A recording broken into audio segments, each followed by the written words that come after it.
பங்குனி பொங்கல் திருவிழா. மாதா பராசக்தி வையமெல்லாம் நீ நிறைந்தாய், ஆதாரம் உன்னையல்லால் ஆரமக்கு பாரினிலே. வணக்கம். பெயரிலேயே விருது பெற்ற நகர் நமது விருதுநகர்.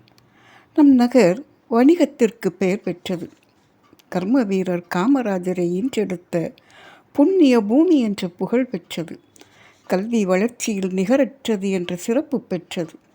அனைத்திற்கும் மேலாக ஆண்டுதோறும் பங்குனி திங்களில் மாரியம்மனுக்கு எடுக்கப்படும் பங்குனி பொங்கல் திருவிழாவால் நமது நகருக்கு தனிப்பெருமை, தனி மகிமை. இவ்விழா பற்றி சில கருத்துக்களை பகிர்ந்து கொள்ள அன்னை மாரியின் திருவருள் கூட்டியுள்ளது.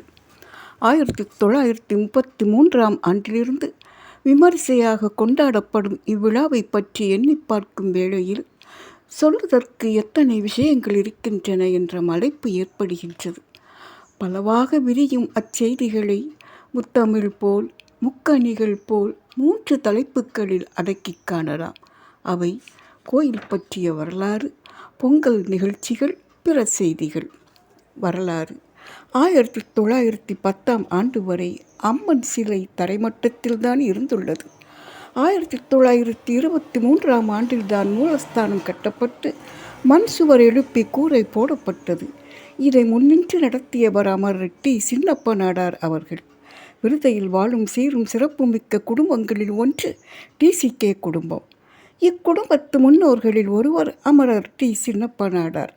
அவர் மாரியம்மன் கோயிலை முன்னின்று கட்டிய போது நடந்த ஒரு நிகழ்ச்சி குறிப்பிடத்தக்கது. அம்மன் சிலையை பிரதிஷ்டை பண்ணும் போது அந்த இடத்தில் போடுவதற்காக தங்க வெள்ளி காசுகள் மற்றும் நவரத்தின கற்களை வீட்டிலிருந்து எடுத்து வர மறந்து விட்டார்.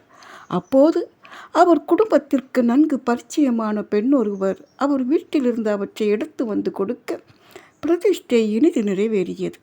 பின்னர் அப்பெண்ணிற்கு நன்றி கூற அவரோ தாம் அந்த உதவி செய்யவில்லை என கூறினார். சின்னப்ப நாடார் குடும்பத்தினரோ அப்பெண்தான் அவற்றை வந்து வாங்கி கொண்டு சென்றதாக கூறினர்.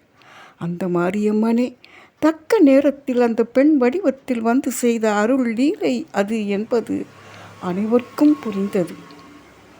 பொங்கல் நிகழ்ச்சிகள். சாற்றுதல், கொடியேற்றம், பொங்கல், கயிறுகுத்து, தேரோட்டம் என்ற 5 குறிப்பிடத்தகுந்த நிகழ்ச்சிகளாகும். சாற்றுதல் என்பது மருவி சாற்றுதல் என வந்திருக்கலாமோ என எண்ணத் தோன்றுகிறது. சாற்றுதல் என்பது சொல்லுதல், அனைவருக்கும் ஒன்றினை பற்றி தெரிவித்தல் என பொருள்படும். சாற்றுதல் என்பது பொங்கல் விழாவின் கால்கோள் நிகழ்ச்சி, தொடக்க நிகழ்ச்சி ஆகும். விருதை தெப்பக்குளத்திற்கு அருகே தண்ணி தருமம் என்று சொல்லப்படும் இடத்தில் உள்ள பிள்ளையார் கோயிலில் இந்நிகழ்ச்சி நடைபெறும். ஓங்கார சக்திக்கு எடுக்கப்படும் உயர்வான திருவிழா இனிது நிறைவேற அந்த ஓங்கார நாயகனை, ஓமென்னும் பிரணவத்தின் வடிவமாய் இருப்பவனை, விக்கினம் தீர்க்கும் விநாயகனை முதலில் வணங்குவது சாலவும் பொருத்தமல்லவா? அப்போது விருதையில் வாழும் அனைத்து சமூக பெரியோர்களும் அங்கே குழுமியிருப்பர். நாள் நட்சத்திரம் எல்லாம் பார்த்து பொங்கல் நாளை உறுதி செய்து ஒரு ஞாயிற்றுக்கிழமை மாலை பொழுதில் இந்நிகழ்ச்சி நடைபெறும். பொங்கல் விழாவினை தமக்கடித்து சொல்ல இருக்கும் மனிதருக்கு மாலை மரியாதைகள் செய்வர். அங்கிருந்து மாரியம்மன் கோயில் வந்து வடக்கு வாசலில் தமக்கடித்து பின்னர் நாயக்கமார் சாவிடி சென்று சாட்டி திருவிழாவினை அவர் அறிவிப்பார். பங்குனி பொங்கல் திருவிழாவிற்கு 21 நாள் விரதம் இருந்து அக்னி சட்டி எடுக்கிறவங்க எடுத்துக்கோங்கோ என்பது அவர் சாட்டி அறிவிக்கும் செய்தியாகும். ஊர் முழுக்க அறிவித்து முடிக்கும் போது நள்ளிரவிற்கு மேல் ஆகிவிடுவதுண்டு. சாட்டிய பின்னர் விருதுநகர் களைகட்டி விடும். விருதைக்கே இன்னொரு முகம் வந்துவிடும். அது பக்தி முகம், பாங்கான முகம். ஆத்தாவிடம் வேண்டிய வரங்களை எல்லாம் சித்திக்கச் செய்யும் சீரான முகம். கொடியேற்றம். சாட்டிய பின்னர் 2 வாரங்களில் பொங்கலுக்கு 1 வாரம் முன்னர் நிகழும் அடுத்த நிகழ்வு கொடியேற்றமாகும். வழி வழியாக ஆசாரிமார் குடும்பத்தில் ஒருவர் வெள்ளை துணியில் சிம்ம வாகனத்தால் மாரியம்மையின் வாகனமான சிங்க ஓவியத்தை வரைந்து தருவார். மாரியம்மன் கோயிலுக்கு அருகே உள்ள சாயக்கார தெருவில் உள்ள அந்த ஆச்சாரி வீட்டிற்கு சென்று அவருக்கு மாலை மரியாதை செய்து கொடியினை வாங்கி வருவர். மாரியம்மன் கோயிலில் கொடியேற்றம் நடக்கும். சாட்டிய 21ஆம் நாள் பொங்கல் திருவிழா விமரிசையாக நடைபெறும். அன்றைக்கு பொங்கல் படைத்து பூஜை செய்து வழிபடுவர். இவ்விடத்தில் பொங்கலை ஒட்டி மக்கள் செலுத்தும் நேர்த்திக்கடன்களை எடுத்துரைப்பது பொருத்தமாக இருக்கும் அல்லவா? நேர்த்திக்கடன்கள். தாங்க முடியாத மனவேதனை வந்துற்ற போது அதனை நீக்கி அருள வேண்டுமென்று, பிணி வாட்டும் போது உடல் நலம் பெற வேண்டுமென்று, பிள்ளைகளின் மேற்படிப்பு, வேலைவாய்ப்பு, திருமணம் மற்றும் குழந்தை பேற்றுக்கு என்று, வியாபார விருத்திக்கு என்று, விளைச்சல் பெருக்கத்திற்கு என்று, மாரியம்மன் குழந்தைகளாகிய நாம் அன்னைக்கு நேர்ந்து கொள்ளும் நேர்ச்சைகள் பல, மிக பல. விருதையின் பெரும்பாலான குடும்பங்களில், விருதைக்கு அருகே உள்ள ஊர்கள், கிராமங்களில் உள்ள குடும்பங்களில் பெரும்பாலான நபர்கள் அம்மனுக்கு ஏதாவது ஒரு நேர்த்திக்கடன் நேர்ந்திருப்பர். விருதம் மாறி துடியான தெய்வம், கேட்ட வரம் அருளும் தெய்வம். இதுதான் விருதை பெரியவர்கள் பலரும் கூறும் கூற்று. இது முக்காலும் உண்மை, நித்தியமான சத்திய மொழி. ஆடவர் பெண்டிர், ஏழை பணக்காரர், படித்தவர் படிக்காதவர், பதவியில் உள்ளவர் இல்லாதவர், இளையோர் முதியோர் என எந்த வித்தியாசமும் இன்றி விருதை மக்கள் ஆத்தாவிற்கு செலுத்தும் நேர்த்திக்கடன்களின் பட்டியல் நீளும்.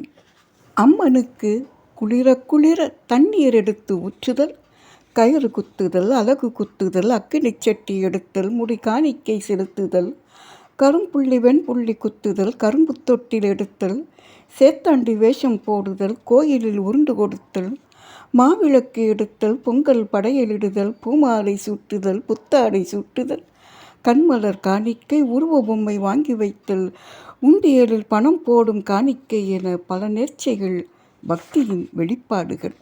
சாட்டிய மறுநாள் முதல் பக்தி சிரத்தையோடு, அந்தரங்க சுத்தியோடு, அசைவ உணவுகள் தவிர்த்து ஆத்மார்த்தமாக விரதம் இருந்து ஒருவேளை மட்டுமே உணவுண்டு மன தூய்மையுடன் தமது நேர்த்திக்கடன்களை செலுத்திடுவர் மக்கள். இவை மட்டுமா?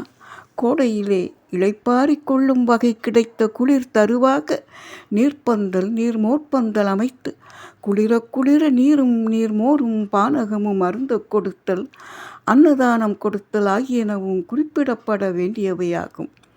கயிறுகுத்து. பொங்கலுக்கு மறுநாளைய நிகழ்ச்சி கயிறுகுத்து. பொங்கல் திருவிழாவின் முக்கியமான நிகழ்ச்சி. மக்கள் அக்கினி சட்டி ஏந்தி வந்து விருதுநகரின் குறிப்பிட்ட வழிகள் வழி வலம் வந்து அச்சட்டியினை அம்மன் கோயிலில் வந்து செலுத்துவர். ஒரு சட்டி மட்டுமல்லாது 2 கரங்களிலும் சட்டி, 21 சட்டி, 101 சட்டி, தொட்டில் குழந்தையுடன் சட்டி என பக்தர்கள் தாம் போட்டிருந்த நேர்ச்சைகளை பக்தி சிரத்தையுடன் நிறைவேற்றுவர். தேரோட்டம். கயிறுகுத்து நாளுக்கு மறுநாள் நிகழும் அடுத்த முக்கியமான நிகழ்ச்சி தேரோட்டம். ஊர்கூடி தேர் இழுக்கும் உன்னத திருவிழா தேரோட்ட திருவிழா. ஒற்றுமைக்கு, ஒருங்கிணைந்த செயல்பாட்டிற்கு கட்டியம் கூறும் விழா. அன்று சிறிய தேரும் பெரிய தேரும் ஊர் மத்திய பகுதியை சுற்றி பிள்ளையார் மற்றும் அம்மன் சிலையோடு வலம் வரும். இனி குறிப்பிடத்தகுந்த வேறு சில செய்திகளை காண்போம். விழாவை ஒட்டி ஒவ்வொரு நாளும் ஒவ்வொரு இடத்தில் மண்டகப்படி அமைத்து ஆத்தாவை எழுந்தருள பண்ணும் நிகழ்ச்சி கூறத்தக்கது. பொங்கல் விழாவில் விருதுநகரின் பல்வேறு மகமை தரப்புகளின் பங்கும் சொல்லப்பட வேண்டிய ஒன்று. விருதை பெரியோர்கள், தேவஸ்தான கமிட்டி உறுப்பினர்கள் மற்றும் ஆர்வத்துடன் தாமே முன்வந்து பொறுப்புடன் அனைத்திலும் துணை நின்று கரம் கொடுக்கும் மக்கள், கோயில் பட்டர்கள், நாதஸ்வர குழுவினர், கோயில் ஊழியர்கள் மற்றும் பலரின் ஆர்வமும் செயலாற்றும் பாங்கும் நன்றியுடன் நினைக்கப்பட வேண்டியவை. பொங்கல் நடைபெறும் போது பொருட்காட்சியும் நடைபெறும். பொருட்காட்சியிலும் விருதை பொட்டலிலும் நடைபெறும் கலை நிகழ்ச்சிகள் கலை வளர்ச்சிக்கும் ரசிகர்களின் கலா ரசனைக்கும் வழிவகுக்கின்றன. பட்டிமன்றங்களும் நடைபெறுவதுண்டு. நமது பொங்கல் விழா பக்தி பெருவிழா, ஆன்மீக திருவிழா, உறவினர்கள் கூடி மகிழும் உன்னத விழா, ஒருவருக்கொருவர் உதவி செய்து வாழும் நற்குணத்தை வளர்க்கும் ஒப்பற்ற விழா. வெளியூர் வெளிநாடு என எங்கிருந்தாலும் விருதை மக்களை இங்கு அழைத்து வரும் அற்புத விழா, ஆத்மார்த்த விழா. விழா பற்றிய கருத்துக்கள் பெருக்கம், பக்கமோ சுருக்கம். நிறைவாக ஒரு செய்தி. மாரியம்மன் மீது செலுத்தும் பக்தி மண்ணுலக மக்கள் மற்றும் உயிர்கள் மீது செலுத்தும் கருணையாக மலர வேண்டும். ஆம், மாரியம்மன் மீது செலுத்தும் பக்தி மண்ணுலக மக்கள் மற்றும் உயிர்கள் மீது செலுத்தும் கருணையாக மலர வேண்டும். அதுவே பொங்கல் விழாவின் மணிமுடியான பயன்பாடு. அகிலம் அனைத்தும் நலம் பெற ஆத்தா அருள் புரியட்டும். சக்தி சக்தி என்றால் துன்பம் தானே தீரும் கண்டீரே. சக்தி சக்தி என்றால் இன்பம் தானே சேரும் கண்டீரே. சக்தி சக்தி என்றால் துன்பம் தானே தீரும் கண்டீரே. சக்தி சக்தி என்றால் இன்பம் தானே சேரும் கண்டீரே.